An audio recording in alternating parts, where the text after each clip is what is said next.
Man, and when you sat on the bus, not last time with Ernest, but the time before that, you talked about a deal you signed and how the deal was going to reset the market as far as value and all that goes. Did you feel pressure from a commercialization standpoint when it came to this album at all?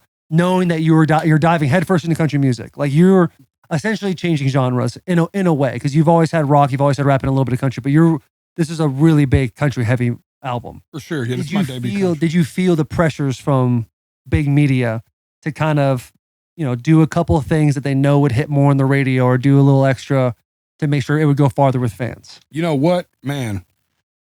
Thank you for asking that. You're welcome. Because that is for real. That was a great question. That's a great question. Thank you. Yeah. Because I've been wanting to talk about this.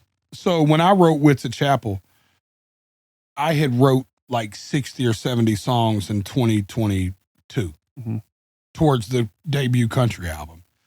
And I was listening to them and I liked them. They were all big songs. They were great.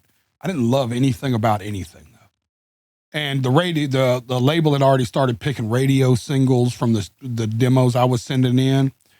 And my daughter started going to this little church, and I went with her one Sunday, and it made me think about the church I went to when I was her age. And I was like, because she goes to this little bitty back road, back ass church. I mean, like 70 members, 20 of them go to her high school. It's like that kind of in a gymnasium. Yeah, it's in a gymnasium of an elementary through 12th grade school, They have to bring in a dunk tank. Yeah, they have to bring in a dunk tank to baptize people once a month. Yeah. You know what I mean? It's like Tractor Supply Company. Yeah, right. Yeah. It's like a thing. And I was like, you won't believe this. I went to a really little country school. A little country church on a back road too. It's called Wits at Chapel Baptist Church. It sits up on a hill. And I started thinking about it. And I don't know why, and this is going to sound really weird, but it was just all over me at that moment to write. I was like, I know why I don't like these songs. They're commercial.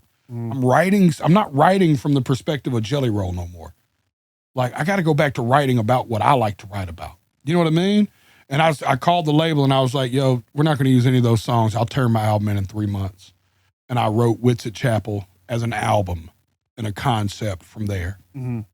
Which is a new concept for you, because I heard you talking on Joe Rogan about how you would just kind of write songs and release songs. And this is just like one of the first times you really put something together as a whole package. Yeah, absolutely. Yeah. And we scrapped 70 songs. I'll send some of them to you to listen to. They're great songs. Yeah. And God willing, somebody in town picks them up, makes them a hit one day. They just wasn't for me to sing. I couldn't sing them with conviction. Yeah. You know what I mean? And I wanted to write a concept album that I could sing every song of with conviction and storytelling style and tempo. Like, I got tempo on this album, y'all. Man, the boy needed tempo bad. The boy was living in Adele land for a long time. For those of the people that are listening that don't know what tempo is, I'm asking for a friend here. What's tempo? Yeah. So, like, Save Me is a great song. Yeah.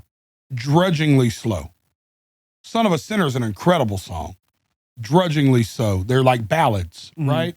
Like, I love that I only talk to God when I need a favor. And I only pray when I ain't got a prayer, right? Where it's like, somebody save me from myself. Oh, man, what a fucking jam. Bro. That was when we were high in your house.